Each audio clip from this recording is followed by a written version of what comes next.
Welcome into our Countdown to Kickoff interview series. Today I'm visiting with the head coach of Southeastern Oklahoma State. Tyler Fenwick joins us for our Countdown interview. And Coach, in your second season, you got to go all the way back to 2019 for your first season. That's obviously been well documented as to where we're at today. So I want to just ask you, what have you done to keep yourself together, keep your coaching staff together, keep your players ready and eager to play, and just keeping them together for what will hopefully be a normal full season this year?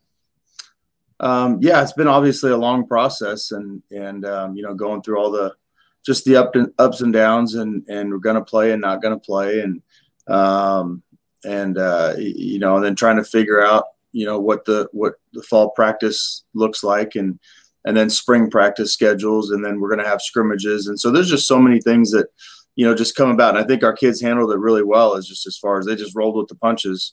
They did what we asked them to do as far as, not the unknowns, but they rolled with it. And I think they're eager to get better, and they're eager to, put themselves in position to compete in the fall when we finally get a chance to get out and get going. So, I think we've had a lot of, we've upgraded the roster. We've cleaned up the roster.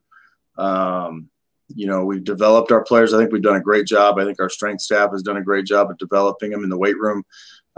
We had a young team in 19, and we brought in more young guys with the freshman class. And so it's given us an opportunity to put them in the weight room and to put them on the practice field. And, and I think I feel like we're caught up, and I feel like we're all running in the same direction right now.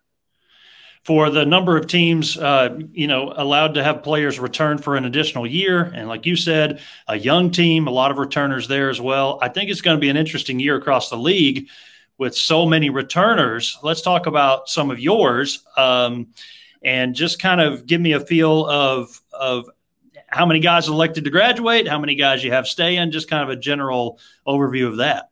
Yeah, we had a few guys that graduated graduated and moved on and started life. But for the most part, I think that, the nucleus is back. And I think, it seems to me like it's, there's guys like Devin Mitchell, who has been around a long time, that just, wanted to play that one last year, and he made it, we made it work. And, we've got some guys that, that they just have a passion to get that last season in, for them, and it's important to them, and they want to see if we can turn this thing around and get it going, and win a bunch of games. So, but again, they've put the work in. They're excited about being here. They're excited about, practices and improving and learning and all that stuff. So they've had a great attitude, and it's, we're just anxious to kind of get going. Sure. What about the quarterback position? Let's talk offense, and what does that look like for the Savage Storm this year?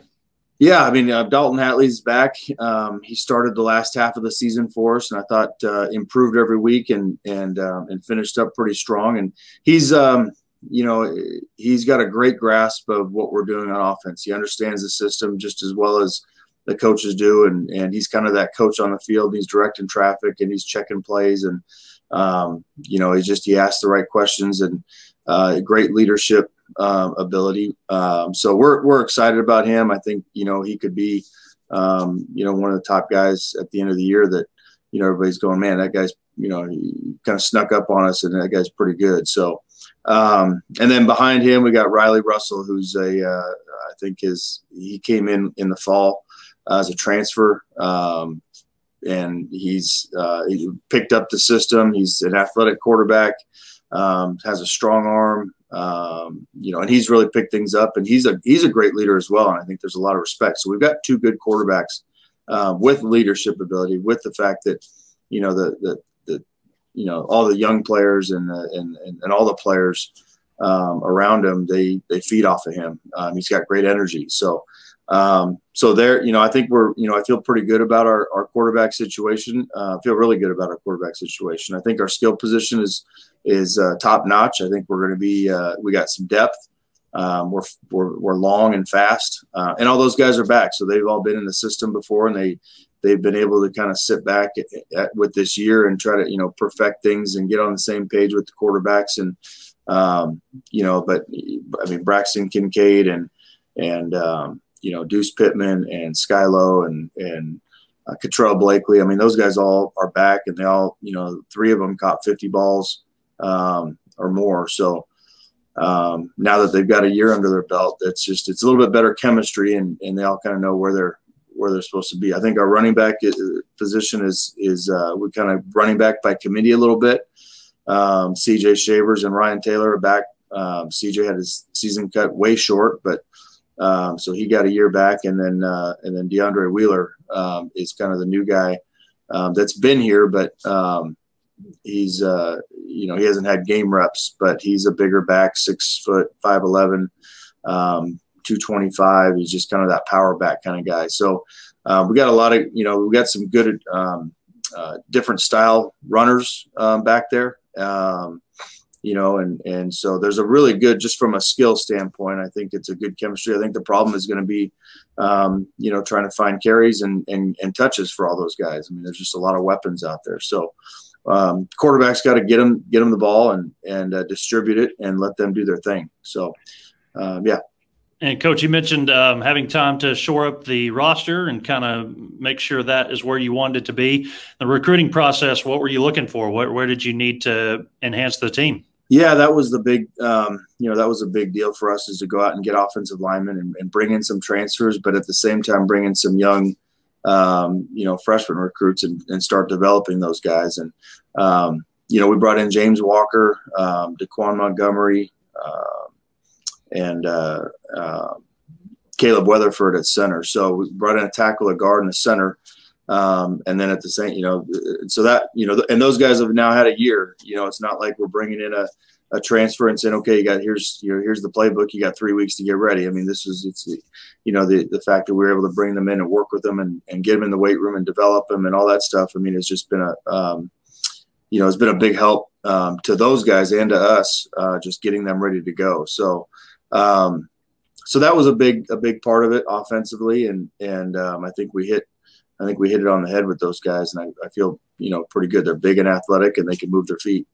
And the other side of the ball, Coach, defensively, who are some of those guys? Who are the keys, the stars that we'll be hearing about this year? Yeah, well, I think, middle linebacker with Connor Swope, he kind of made a statement last 2019. Guy runs around and sideline to sideline. He's fearless. He's, he's just he kind of runs down everything, and he just got to, for some reason, he just knows where the ball's at, and he finds it and he hits it, and it's he coming off that shoulder injury, but he's fine and 100% and ready to go. So so he's with him, and then Malik Hall is he's probably one of the faster guys on the team. He's 6'2", 240 right now, and running extremely fast, and so we got him doing a lot of different things, and so that's those guys. And then up front, I mean, pretty much just about the whole defensive line is back with Alex Marshall and TJ Davis and Roger Kirby and all those guys. So we got a lot of names that have been around for a while up front, and feel like those guys, I think defensively with changing the defense and from before we got here to being here now, I think they're all kind of understanding the verbiage and the communication, and they're all speaking the same language over there on defense. So the secondary is a lot of those guys, Jalen Freeman and Josh Malumba and Jeremiah Balltrip, those guys were all here. Keelan Chilton, those guys were all here, but we didn't have a whole lot of depth behind that. We had a little bit.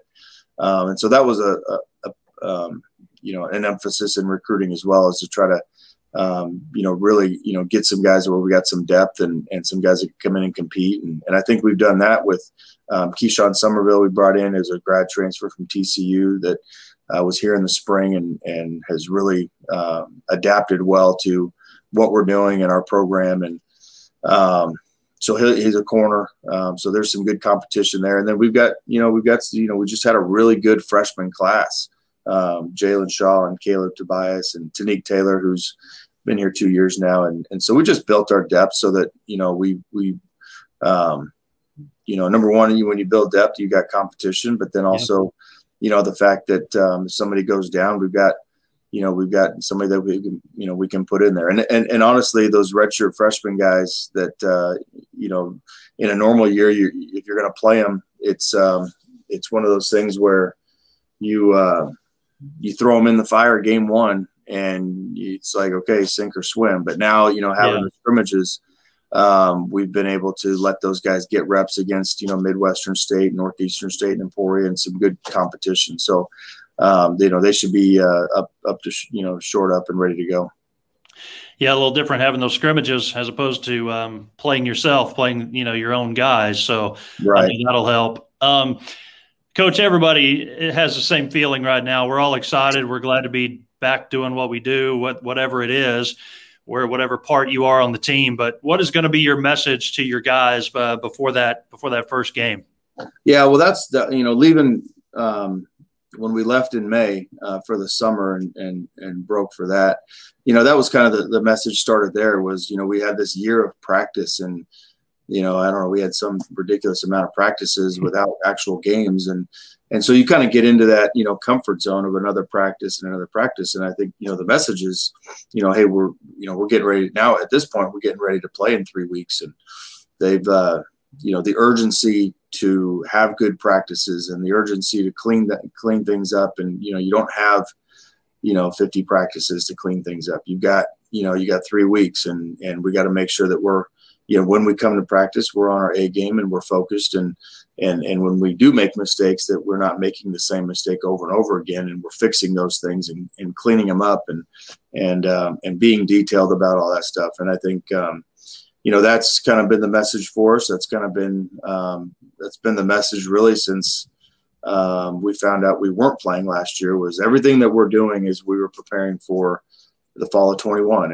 and a while back that seemed like a long time, before we were going to get there. But at this point we're almost there and everybody's anxious to get going. I think I think our guys are anxious to, get out and prove that we're, better than the last time we, went out and played. So we've got a lot to show off. I think we've got great kids. I think, they've worked really hard and we got, really good talent. So, we should be fun to watch. And I think, we sit there and we go, gosh, it'd be nice to go play, you can't wait to go play somebody else because you're going against yourself and, okay, how are we going to match up against Arkansas Tech and Harding and, the rest of the schedule, because it's a tough schedule. And so we've got to be, you just want to, see where you're at.